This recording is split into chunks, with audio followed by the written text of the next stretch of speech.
Ce qui m'a amené la Gestalt, en fait, c'est plus personnellement, c'est une rencontre.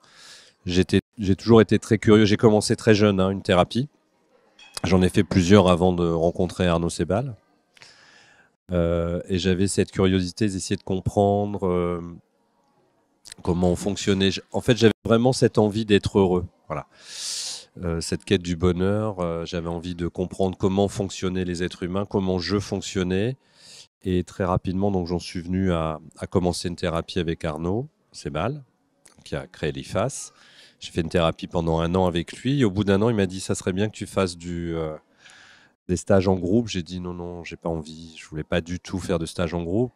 Il a un peu insisté. J'ai commencé à faire un stage un week-end. Et ça m'a vraiment tellement plu que finalement, de week-end en week-end, j'ai continué à suivre ce qu'il me proposait comme stage. J'ai vraiment aimé cette formation et tous les stages que j'ai pu faire avec lui parce qu'il y avait une application directe, c'est-à-dire dès qu'on abordait un thème, un sujet, j'avais des outils à essayer dans ma vie et je voyais ça fonctionner. Et c'est ça qui m'a fait rester dans l'école. Et de fil en aiguille, en fait, je voulais pas du tout être thérapeute. C'était pas du tout mon objectif. J'étais dans un milieu, j'étais intermittent du spectacle. J'avais plutôt, en plus, ça marchait plutôt bien. J'ai bossé dans le cinéma. En fait, j'ai fait beaucoup de métiers.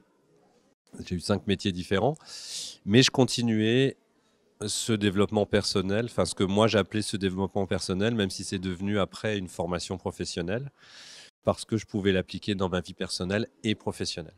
Toutes les expériences personnelles que j'ai pu faire grâce à la Gestalt m'ont amené vraiment à me questionner à un moment donné, à me dire mais est-ce que c'est pas un métier que j'ai envie de faire ou que j'aimerais faire?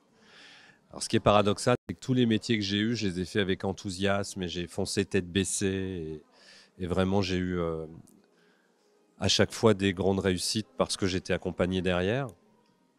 Et peut-être le seul métier où j'y allais avec de la réticence, et c'est le métier que je fais aujourd'hui.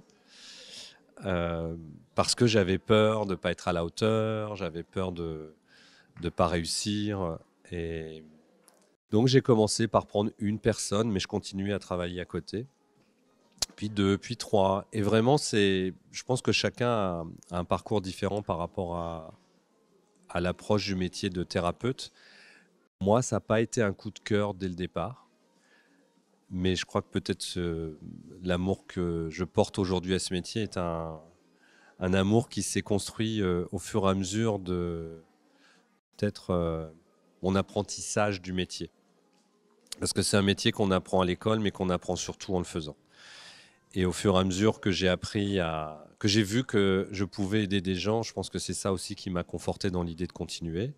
Aujourd'hui, c'est le métier que je préfère vraiment de tous les métiers que j'ai fait. Je crois que avant, j'ai fait tout ce travail sur moi aussi parce que j'imaginais que, c'est pour ça que je crois que j'ai fait une thérapie, que pour être aimé, il fallait que j'ai un métier extraordinaire, un métier bling bling, parce que c'était pour moi un moyen d'exister.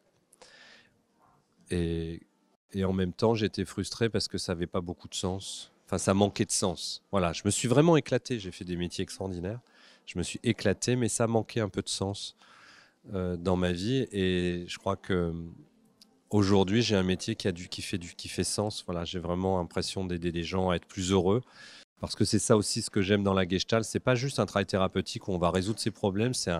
C'est un accompagnement à comment je peux être plus heureux dans ma vie. Qu'est-ce que je peux faire pour être plus heureux? Et aujourd'hui, je prends un pied phénoménal à accompagner des gens en thérapie individuelle, mais aussi à former des gens euh, au bonheur, si je puis dire. Voilà.